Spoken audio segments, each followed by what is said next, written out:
Alors aujourd'hui je fais une vidéo un petit peu sur demande qui est comment apprendre qui l'on est et le devenir. Alors, elle m'a été formulée sous différentes phrases, cette demande-là. Mais en gros c'est un petit peu le sujet, apprendre qui l'on est et le devenir. Alors bien sûr, il y a différentes méthodes que vous pourrez trouver avec des thérapeutes qui sont des techniques pour aller demander à l'extérieur de soi, à certaines extensions de vous-même ou certaines énergies qui travaillent avec vous, de vous révéler un peu d'une certaine manière votre provenance, votre origine, votre identité. Mais je crois que la question là, elle était plutôt axée comment le découvrir soi-même. Et je vais pas forcément aller dans le sens du comment le découvrir soi-même, parce que ça, je pense que c'est pas forcément le plus compliqué. Et c'est un petit peu la substance de toutes mes vidéos que je fais, de faire la meilleure expérience de soi, de pouvoir vraiment apprendre à se connaître, à s'écouter. C'est un petit peu vraiment ce que je donne toujours en message de fond. Et j'ai bien l'impression que le plus compliqué finalement dans cette question, c'est pas forcément d'apprendre qui l'on est, c'est plutôt d'oser le devenir. C'est la partie de la question qui me paraît être le plus difficile pour la plupart d'entre nous, quoi. C'est comment oser devenir qui l'on est. Parce que apprendre qui on est, je pense que le ressenti, c'est un peu comme l'intuition. Comme quand je vous demande de faire preuve de discernement, je compte sur un sens qu'on a tous, qui est ce sens de l'intuition, ce sens du ressenti. Cette chose qui vibre en vous d'une manière positive ou qui vibre en vous d'une manière négative, suivant ce à quoi vous êtes confronté. Et devenir ce qu'on est, en fait, vu le paquet d'identités différentes, le paquet de sources, d'origines différentes des nations qui composent aujourd'hui la Terre, en comptant ces indigos, ces startites, ces flammes jumelles, bref, toutes ces appellations un petit peu spirituelles qui sont l'expression des vagues de volontaires qui sont venus s'incarner ici-bas. Devenir ça, ça devient compliqué non pas par la nature de ce que c'est, mais ça devient compliqué par le fait de pouvoir l'accepter et de pouvoir l'être au milieu des jugements de ceux qui vont être autour de vous, que ce soit la famille, les amis ou les gens qui vont avoir un petit peu de peine à vous comprendre, un petit peu de peine à vous suivre finalement et à vous accepter comme vous êtes, parce que vous-même vous avez peut-être pas réussi à devenir ce que vous êtes de la manière la plus vibrante possible. Quand on essaye d'être quelque chose de manière cachée, quand on l'assume difficilement et quand c'est difficile, c'est vrai que les autres autour, ils n'ont pas tendance à vous encourager. Et puis, ouais, ça crée des situations qui sont un petit peu similaires à ce qu'on appelle l'éveil de conscience. Alors je pense qu'il y a une partie de ça. Il y a une partie de ça qui est mélangée. L'éveil de la conscience et puis découvrir sa nature et être vraiment qui on est, ça doit être un petit peu quand même dans le même type de période que vous vivez. Les deux se révèlent un petit peu de la même manière et pour les deux, vous allez vous retrouver à pas savoir vraiment partager et échanger là-dessus autour de vous parce que les gens ils seront fermés, parce qu'on va vous dire que vous êtes zinzin, parce que voilà. Moi je vais prendre pour exemple quand j'ai découvert quelle était mon essence, quand j'ai découvert quelle était ma nature. Alors moi je cherchais déjà depuis longtemps, je ressentais des choses et puis tout d'un coup est arrivé un moment où je me suis dit c'est clair et net que je fais partie des 3 vagues de volontaires. Et au niveau période, au niveau année de naissance, au niveau comportement que j'avais, au niveau caractère, au niveau intention, ça collait vraiment bien avec la deuxième vague. Puis je me dis ouais, je vais découvrir que je suis de la deuxième vague, ça c'est quasiment sûr. Et puis est arrivé un moment où j'ai compris, où j'ai entendu, où j'ai accueilli l'identité première de ce que j'étais, ma source et ma nature, et là ça n'a rien à voir avec la deuxième vague, ni la première ni la troisième.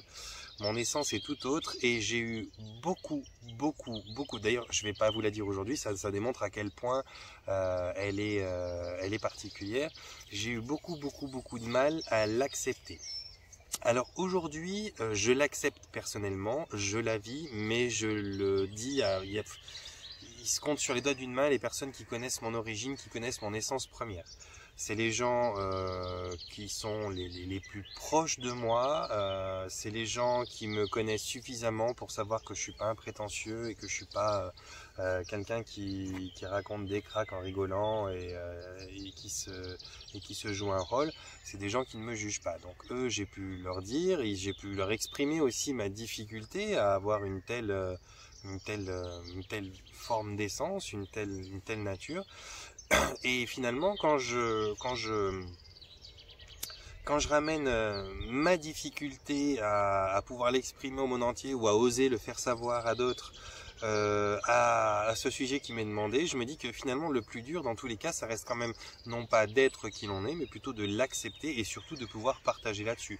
Parce qu'on est autour d'une bande de personnes qui sont pas forcément dans les mêmes vibrations, dans les mêmes périodes, dans les mêmes moments d'éveil, d'émancipation. Enfin, je veux dire, on est un petit peu tous en chemin, mais on n'est pas tous au même endroit sur le chemin, on va pas tous au même rythme. Et c'est difficile. Je disais hier, parce que vous savez, je reçois énormément de téléphones chaque jour, et puis je vous garantis que sur quasiment tous les téléphones, j'entends une phrase qui est commune à tous. Et ça m'a fait beaucoup rire, j'aurais envie de vous le dire, parce que je me dis, mais c'est incroyable comment on peut se sentir seul finalement. Énormément de personnes me téléphonent et quasiment 9 sur 10 c'est pour m'expliquer qu'ils sont en train de vivre un éveil qui prend telle tournure, c'est incroyable. Et finalement leur plus grand malheur là-dedans c'est de se sentir seuls parce qu'ils sont dans des familles où ils peuvent pas partager ça, ils peuvent pas l'échanger, ils peuvent pas exprimer leurs nouveaux ressentis, ils peuvent pas faire la chose la plus importante, en parler et puis recevoir un petit peu un retour quoi. Et donc ils m'appellent tout ça et disent mais je suis en train de vivre quelque chose, je me sens tellement seul, sauf que vous êtes des milliers à me téléphoner pour me dire que vous vivez quelque chose et que vous vous sentez seul. Vous êtes des milliers à vous sentir seul et vous êtes des milliers au même moment à vous sentir seul. Donc ça veut dire que vous n'êtes pas seul, vous êtes des milliers. Et encore, tout le monde ne me téléphone pas à moi. Mais pour vous dire qu'il y a énormément de personnes qui vivent ce processus et c'est clair que quand on le vit, alors typiquement en période de confinement c'est encore plus compliqué parce que finalement on est coincé avec les gens avec qui on est coincé, donc si ces gens là sont pas du tout éveillés, sont des gens qui sont dans la matière, qui sont fermés à ce genre de conversation, ou qui vous disent que voilà vous êtes un doux rêveur ou je sais pas quoi, c'est clair qu'on se sent d'autant plus seul. Une fois déconfiné, peut-être que là, quand on pourra croiser des gens, qu'on pourra un petit peu se mélanger d'une certaine manière, ça va peut-être un petit peu alléger les choses. Mais d'une manière certaine maintenant, pendant le confinement, c'est ça qui vous donne ce ressenti d'être seul. Là, je vais me décaler un petit peu, comme ça j'aurai moins le soleil dans le visage. Donc, vous vous retrouvez finalement pas du tout seul, vous êtes énormément nombreux, mais vous vous retrouvez seul dans vos familles respectives finalement. Et soit vous avez la chance de pouvoir partager, de pouvoir échanger, de pouvoir donner vos ressentis, soit vous ne l'avez pas quoi. Découvrir sa nature, découvrir qui l'on est, c'est un petit peu la même chose. Il y a des natures, des identités, si vous voulez, des origines qui sont, on va appeler des origines cosmiques. Qui sont acceptables, que l'on peut partager, en tout cas avec au moins un cercle restreint de personnes que l'on aime. Et puis il y a d'autres origines qui sont tellement grandioses, enfin en tout cas de notre jugement humain, moi c'est ce qui m'est arrivé pour la mienne, je la trouve tellement waouh, que je me dis comment tu veux dire ça sans passer pour un... bref. Il y a des origines comme ça qui sont, pour nous petits terriens, énormissimes, incroyables. Et peut-être que nous-mêmes avons du mal à l'assumer, avons du mal à pouvoir oser dire ça parce que ça nous paraît trop grand, parce que ça nous paraît quelque chose que l'on ne mérite pas ou des choses comme ça. Cela dit, dans cette question, dans cette demande de vidéo, il y avait... c'était comment apprendre qui l'on est et comment le devenir malgré les allers-retours de qui on est. Elle était un peu posée de différentes façons, mais elle disait ça, parce que ça veut dire qu'il y a des moments quand même où on l'est qui on est. Où on l'est par nos actions, par notre comportement, par notre attention au monde, par notre façon d'être. Mais on n'arrive peut-être pas, en tout cas dans un premier temps, à l'être en permanence et à assumer cette identité-là. Alors, je crois que si vous découvrez qui vous êtes, ça sera jamais confirmé à 200%, ça sera confirmé bien sûr, et vous pourrez y croire parce que ça vibrera en vous, mais il restera toujours, et c'est humain, une petite part de doute sur est-ce que vous vous trompez, est-ce que cette nature-là vous appartient vraiment, est-ce que ceci, est-ce que cela. S'il n'y avait pas cette part de doute, je crois qu'il n'y aurait pas cette chose qui vous empêche d'être humble et puis de pouvoir vous remettre en question. Donc c'est important d'avoir toujours une petite part de doute, mais cela dit, avec le temps, avec l'expérience de soi-même, c'est pour ça que je parle souvent de faire la meilleure expérience de soi-même. Quand vous sentez ce qui vibre bien, là où vous êtes bien, là où vous êtes juste, normalement tout se débloque. Alors encore une fois, parce que c'est plus pratique, je vais me prendre pour exemple. J'ai couru, mais alors couru dans tous les sens. J'avais bien compris que ma nature était une nature qui était capable d'aider, qui était capable d'expliquer ce que certaines personnes n'arrivent pas à expliquer, qui était de trouver les mots, qui était de trouver les exemples, et qui était de rentrer dans la psyché humaine pour arriver à débloquer les réglages qui étaient bloqués, et je m'en sortais très très bien. Je m'en sortais très très bien. Un jour dans ma vie, c'est devenu mon activité professionnelle, je m'en sortais encore mieux. Et puis tout d'un coup, se sont débloqués pas mal de canaux, de sens, de choses comme ça. J'ai commencé à interagir et à discuter avec mon ange et avec d'autres entités, d'autres archanges, d'autres anges, des choses comme ça. Et donc là, ça se développait, et je savais encore pas vraiment quelle était profondément mon identité, mon origine, ma nature première. Donc j'avançais, mais si vous voulez, au niveau de ma vie financière, matérielle, et au niveau de l'échange avec mon entourage, c'était pas simple. Je devais d'une certaine manière être qui j'étais avec mes clients et puis les gens que j'aidais, et être un autre personnage dans le cercle familial en parlant que des choses qui intéressent tout le monde, mais pas en parlant du tout de ce que moi je vivais ou ce que je faisais. En tout cas, pas dans les détails, vraiment dans les grandes lignes.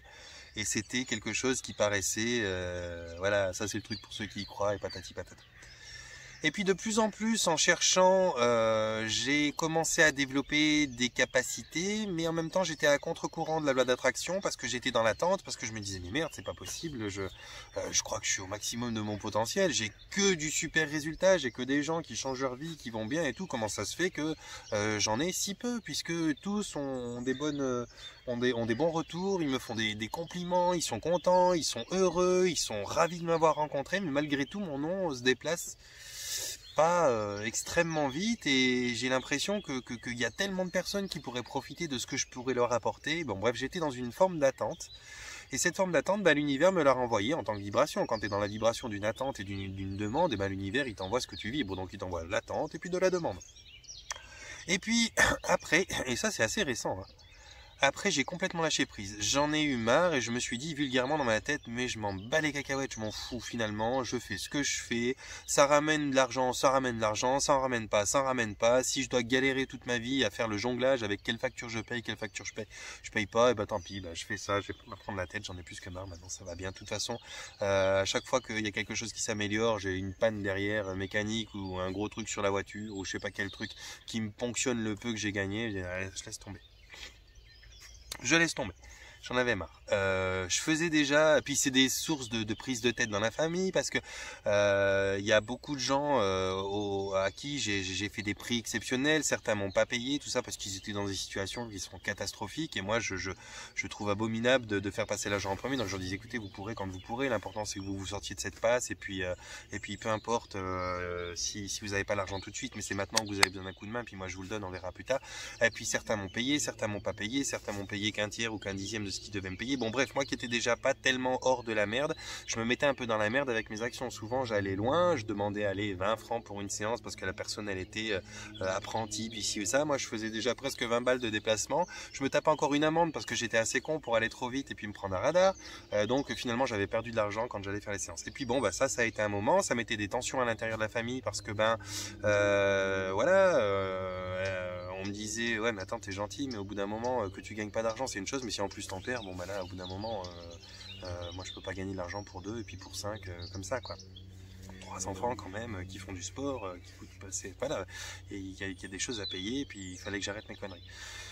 Et là je me disais vraiment dans cette période, je me dis ouais je vais arrêter les conneries, mais je vais pas chercher à faire plus. Bon bref, j'ai vraiment lâché prise, baissé les bras d'une certaine manière, mais pas baisser les bras défaitistes, mais je me suis dit voilà tant pis.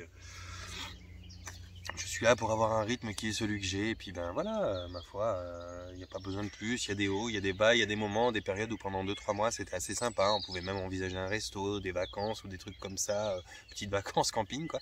Et puis il y avait des moments où on savait pas comment payer les factures et c'était juste la merde pendant 3 mois, bon bref, voilà, ce que beaucoup d'entre vous connaissent. Hein. Et quand j'ai lâché prise, quand j'ai arrêté de m'en faire, de penser comment faire et patati et patata, et que j'ai simplement décidé d'être qui j'étais indépendamment des choses qu'on me demandait de ci et ça, alors là, bah, ça s'est débloqué. Ça s'est débloqué un truc de dingue et puis ensuite est venu le succès YouTube encore plus fulgurant et maintenant je suis débordé. C'est juste comme ça que se font les choses. Finalement, c'est pas en essayant d'être qui l'on est, c'est pas en essayant d'apprendre qui on est, c'est pas en essayant quoi que ce soit que les choses arrivent. C'est quand on lâche prise, quand on accueille. On est vraiment dans une notion d'accueil. Quand on accueille qui on est, parce que qui on est finalement, on le sent, on le sait. Je veux dire, n'importe quelle personne qui va manger des raviolis ou des haricots va tout de suite savoir s'il préfère les raviolis ou s'il préfère les haricots. Eh bien, c'est pareil. Qui on est, c'est qu'est-ce qu'on vibre. Et qu'est-ce qu'on vibre? Eh bien, c'est suivant ce qu'on fait dans la journée. Si quand vous avez je sais pas, si quand vous avez aidé une personne âgée à traverser et vous vous sentez bien, vous vibrez bien, bah c'est que vous êtes une personne faite pour aider, pour accompagner, que vous êtes quelqu'un de bienveillant, qu'un travailleur de lumière probablement. Si par contre c'est quand vous démontez un carburateur d'un scooter pour votre fils et que vous le faites marcher un peu plus fort, un peu plus vite, que vous vous éclatez, bah c'est que vous êtes probablement un mécanicien, un ingénieur ou quelque chose comme ça, quelqu'un qui va inventer, qui va créer des machines. Si on se trouve bien quand on est en train de caresser un animal qui a été maltraité et puis qu'on le récupère pour lui faire passer ses derniers jours, bah, c'est que vous êtes quelqu'un qui doit s'occuper peut-être des animaux ou de la nature ou d'une certaine forme de choses qui se passent un peu comme ça. Peu importe quelle est votre nature, d'où vous venez vraiment, une fois que vous accepterez de faire ce que vous devez faire, ce qui vous fait vibrer, vous allez finalement être tellement en résonance que les choses vont s'arranger pour que ça aille de tous les côtés, matériellement, financièrement, moralement, il y a tout qui va se mettre en place parce que la loi d'attraction, c'est vraiment la loi de vibration. Donc, qui l'on est, l'apprendre, eh bien, c'est en expérimentant, c'est en osant expérimenter. Simplement, là où est la grande difficulté de trouver sa propre identité, de savoir qui on est, c'est qu'on a souvent des parents, on a souvent des professeurs d'école, enfin bref, tout ce qui baigne notre enfance et qui nous permettrait normalement de nous construire, qui sont là, nous dirigeant vers ce que eux ils pensent qui est bien, à ce que eux pensent qui peut nous fournir un bon salaire, nous fournir une qualité de vie suffisante pour qu'on soit heureux plus tard. Et finalement, ils nous influencent, à nous en faire oublier finalement ce qui vibre pour nous. Donc on oublie le fonctionnement de comment on ressent ce qui vibre pour nous, on essaye de faire plaisir à tout le monde et soi-même au milieu, et puis de plus en plus on se perd et on apprend qui on est bien plus tard quand on s'est rendu compte qu'on s'est paumé dans un coin qui nous plaît pas du tout, où on n'est pas bien, et puis qu'un clash arrive et que ce clash là nous fait tout d'un coup changer de vie ou nous montre qu'on n'est pas bien par une maladie aussi ou ça, ce qui nous demande d'opérer un virage dans notre chemin de vie.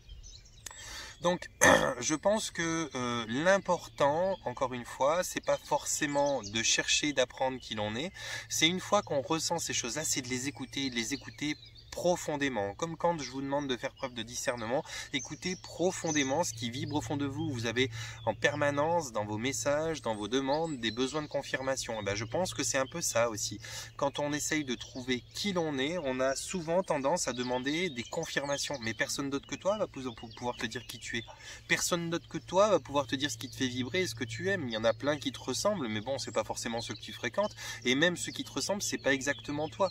On est tous différents sur cette terre, il y a des sosies, des qui se ressemblent, mais ça reste que des sosies et des qui se ressemblent, on n'est pas les mêmes.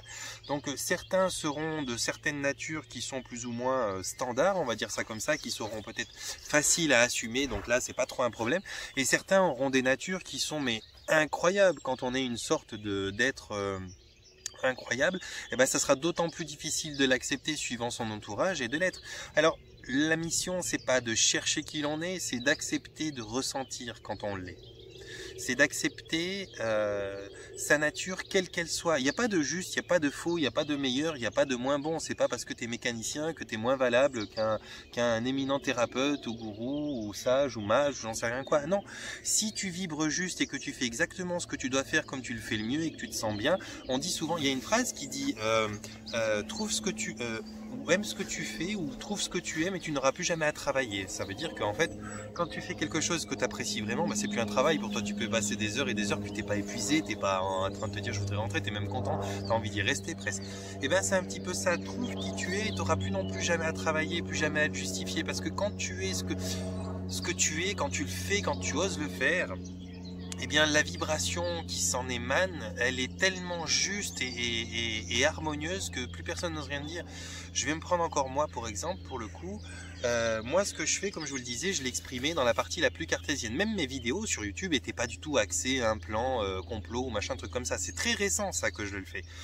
Et pourquoi je le faisais pas? Je le faisais pas parce que j'avais peur de déranger certaines parties de ma clientèle qui me connaissaient sous les aspects les plus cartésiens, puis qui allaient se dire ah mais c'est un allumé, tu vois, Nathan il me parle de trucs, il m'a jamais dit ça, il est fou. Puis j'avais vraiment peur d'être jugé en fait, j'avais peur d'être jugé. Or je parle à des anges, j'ai eu parler une discussion avec, enfin pas moi mais ma cliente, et j'étais là au milieu, une discussion avec Jésus, inattendu au possible. J'ai eu parler avec des archanges, j'ai eu parler avec des extraterrestres, j'ai eu connexion et connaissance avec les différentes technologies qui existent en 5D, en 4D et dans d'autres dimensions, des différentes compréhensions de qu'est-ce que sont différentes lois de l'univers. Et ça, non seulement c'est pas facile à en parler, mais quand bien même vous en parlerez avec quelqu'un, il va vous dire que vous avez des preuves. Et quand vos seules preuves, ce sont des voyages astrales, des discussions qui se recoupent entre différentes séances de différentes personnes qui sont pas du tout les mêmes personnes, mais les manifestations de ce qu'ils ont vécu se recoupent, c'est vraiment les mêmes témoignages, mais pour eux c'est pas crédible et c'est pas solvable. Donc ça, moi je me le gardais, j'en faisais pas en vidéo et tout ça parce que moi donner des preuves ça m'intéresse pas. C'est soit on est capable de sentir ce qui vibre pour soi. Moi quand j'écoute quelqu'un, quel qu'il soit, que ce soit un expert en chirurgie ou n'importe quoi, et je suis pas expert en chirurgie ni restaurateur si j'écoute un restaurateur, mais je sais tout de suite s'il parle juste ou s'il parle faux. Et pourtant j'ai pas de compétences particulières, mais ça vibre ou ça vibre pas. Soit il se fout de ma gueule et il essaye de m'emballer dans quelque chose qu'il connaît mieux que moi parce qu'il le connaît mieux que moi, ou soit il est sincère, honnête, et auquel cas je le suis. Mais dans tous les cas, même je pense un grand ingénieur de la NASA ou je sais pas quoi, s'il venait me parler, je saurais s'il se fout de moi ou s'il se fout pas de moi. Non pas que j'aie les compétences de contrôler ce qu'il fait, mais parce que j'ai la compétence de sentir ce qui vibre en moi quand c'est juste ou quand c'est faux. Eh bien, c'est exactement la même chose. Au départ, eh bien, comme je vous le disais, moi, je ne voulais pas en parler parce que j'avais pas envie ni de le prouver, de quoi que ce soit. Aujourd'hui, tout d'un coup, il y a eu un déclic où je me suis mis à parler de cette fameuse méditation là. J'ai parlé des implants, j'ai parlé de certaines choses que je connais, que je voulais mettre ma petite communauté de 360 abonnés en garde parce que voilà, je savais que certains étaient intéressés à la faire. Moi, je voulais aussi mettre un petit coup de gueule parce que j'en avais plein le dos d'être harcelé de cette demande de méditation. C'était presque imposé, ça commençait à me gonfler sérieusement. Déjà, c'est assez chiant quand on vous envoie tous ces jeux, ces machins, ces trucs. Voilà, celle-ci, elle m'a gonflé de plus. Et je voulais mettre un petit ras-le-bol là-dessus. Et donc, je l'ai mis et là elle a eu un succès mais phénoménal. Et pourtant des choses comme ça j'aurais pu vous en faire des vidéos il y a un paquet de temps. Alors après, je fais attention de ne pas attirer l'attention des gens vers ces choses obscures qui vont attirer leur concentration et toute et mobiliser leurs possibilités créatrices vers des choses qui sont pas utiles et qui vont pas leur faire du bien. Donc je fais encore attention à ça. Mais par contre, ayant crevé l'abcès, ayant pété la coquille finalement, eh bien aujourd'hui tout le monde sait, et dans le monde entier même, tout le monde sait exactement qu'est-ce que je pratique, de quoi je parle, quel genre de sujet tordu je suis capable d'approcher. Et donc du coup, j'ai plus peur de faire ce genre de sujet. Je peux aller beaucoup plus clairement dans la spiritualité.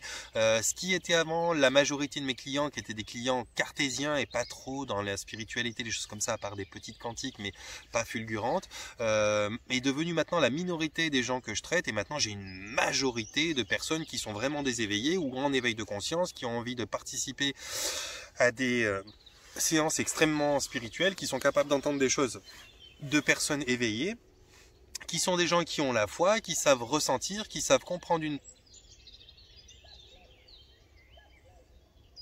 C'est un coucou. Je crois, hein, certains me corrigeront peut-être, mais je crois que c'est un coucou. Qui dit coucou. Maintenant que je suis libéré de ça, que j'ai plus besoin de le cacher à ce que je pensais être les gens que ça allait déranger, eh bien ma chaîne a un succès de dingue. Comparé avant, 200-300, je suis passé à plus de 16 000 abonnés. J'avais besoin de faire attention, d'étaler un petit peu mes petits rendez-vous pour avoir un petit peu de l'argent qui tombe juste au bon moment pour payer. Maintenant j'ai mon agenda qui est quasiment plein et je pense qu'il va être plein pendant un bon moment parce que j'ai énormément d'attentes. Il y a des gens qui veulent travailler qu'avec moi et ça je peux le comprendre parce que moi-même quand je voulais travailler avec telle personne, et pas d'autres, parce qu'on a des feelings et ça c'est important de les suivre. Et donc je me disais, j'attendrai, mais ce sera avec cette personne que je veux travailler. Donc il y a des gens qui commencent à fonctionner comme ça avec moi. Et ça, c'est pas parce que j'ai découvert qui je suis. Ça, je l'avais déjà découvert qui je suis. C'est simplement parce que j'ai osé l'être. Et on se rend pas compte, on en prend. Moi, je me rendais compte d'une certaine manière que j'osais pas l'être, mais je me rendais pas compte de la différence que ça pouvait faire, quoi. Et maintenant que j'ose l'être, maintenant que j'en ai plus rien à foutre finalement de ce qu'on pense de moi, ceux qui sont un petit peu cartésiens et que ceux que je faisais attention de pas trop déranger, je voulais pas trop faire de vagues pour pas qu'ils se disent ah il est quoi. À un moment, j'en ai plus rien eu à faire. Et du moment que j'en ai plus rien eu à faire et que je me suis dévoilé vraiment comme je suis, avec ce que je sais, avec ce que je pense, mais tout s'est mis à vibrer. Financièrement, ça va beaucoup mieux. Matériellement, ça va beaucoup mieux. Au niveau de mon bien-être, de ma famille, ça va beaucoup mieux. Il y a des choses mais merveilleuses qui se passent. J'ai jamais reçu autant de messages de soutien et d'amour. Et pourtant, j'ai aidé des gens, j'ai changé leur vie. J'ai eu des gens, ils ont eu des viols, ils ont eu des enfants violés, donc j'ai changé leur vie parce qu'après, ils étaient mieux. Enfin, j'ai changé leur vie. Je les ai aidés à changer leur vie en compagnie de ce que je pouvais leur apporter, et j'avais des retours qui étaient vraiment, c'est valorisant quand une personne vous dit vous avez changé ma vie, c'est génial et tout. Et bien malgré tout, c'était pas aussi intense que ce que je reçois maintenant. Maintenant je reçois des dizaines, des centaines de messages de remerciements, de soutien, des téléphones, des échanges merveilleux avec des gens merveilleux. Je me sens bien mieux chez moi, je me sens bien plus dans ma vibration, je me sens bien plus dans mon rôle, et je me sens bien plus qui je suis. Et quand on se sent qui on est, tout se débloque, tout va super bien. Et donc, c'est tout ce que je vous souhaite. C'est le plus grand bonheur que je vous souhaite. C'est non pas d'apprendre qui vous êtes, mais d'oser l'être une fois que vous le savez. Une fois que vous savez qui vous êtes, que ce soit par une hypnose régressive quantique, par un channeling, peu importe quelle est la méthode qui va vous aider à découvrir votre origine ou qui va vous apprendre des choses sur votre origine cosmique et votre nature, peu importe, une fois que vous le savez, osez. Osez vous en foutre de ce qu'on va penser de vous. Osez vous séparer des gens qui ne vous conviennent pas, qui ne vibrent plus comme vous, et soyez-le. Vous allez voir qu'une fois que vous l'êtes, mais tout s'ouvre, tout se débloque. Voilà les amis. Je ne vais pas aller beaucoup plus loin, sinon ce serait de la répétition, mais je voulais simplement remercier cette dame qui m'a demandé...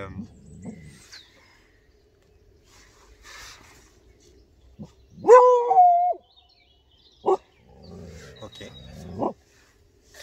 Désolé, c'est Pachi qui me protège de quelque chose. Je voulais remercier cette dame, Nadine, pour pas la nommer, qui m'a demandé un petit peu c'est bon Pachi, qui m'a demandé un petit peu cette vidéo. J'espère qu'elle lui conviendra. Et puis, voilà, je vous invite juste à oser être qui vous êtes une fois que vous le savez. Dans l'attente de vos commentaires sur Facebook ou bien de choses comme ça, eh bien, je vais vous envoyer un panier de bisous. Énorme, ils sont gros mes paniers de bisous maintenant, vous êtes beaucoup. Et puis je vais vous souhaiter bien sûr de vous porter bien, de prendre soin de vous. Et puis qu'est-ce que je peux vous dire d'autre? Que c'est merveilleux, que cette période aussi elle est typiquement faite pour ça, pour dépasser peu importe le confort ou l'inconfort qu'elle vous procure dans vos façons d'être, mais elle est typiquement faite pour ça, pour vous permettre de pouvoir oser vous retrouver, oser essayer, et puis oser faire des clashs aussi, si j'ai besoin de faire des clashs. Il est temps de prendre vos marques.